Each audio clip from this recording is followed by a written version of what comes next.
Sa kabilang dako, patuloy pa rin ang pagbuhos ng tulong para sa mga biktima ng Bagyong Yolanda sa Visayas. Kahapon, nagkaloob ng tulong pinansyal ang Singaporean Red Cross. Ito ay para sa pagpapatupad ng rehabilitation program sa mga lugar na hinagupit ng kalamidad.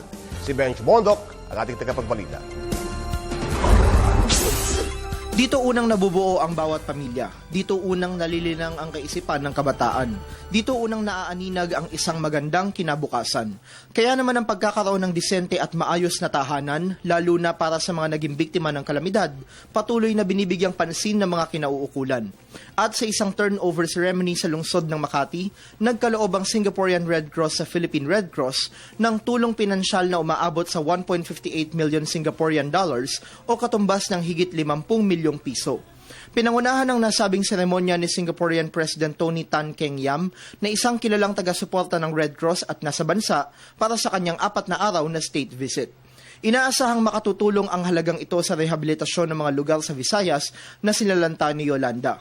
Partikular dito ang pagsasaayos ng mga nasirang tahanan, paaralan at mga ospital para sa higit 1 milyong individual na biktima ng nagdaang kalamidad.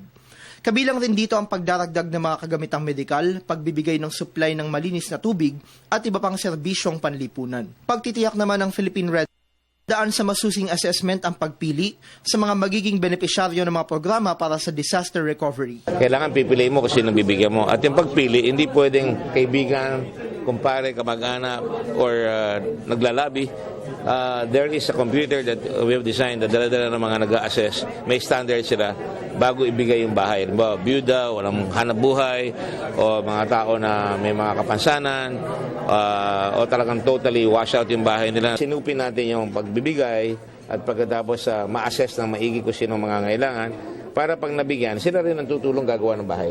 Isang Singapore sa mga bansang agarang umayuda sa Pilipinas nang humagupit ang Bagyong Yolanda kung saan umabot sa 200,000 Singaporean dollars ang initial aid na ipinagkaloob nito para sa mga relief and rescue efforts sa mga lugar na sinalanta ng kalamidad. Para sa Telebisyon ng Bayan, Bench Bondok.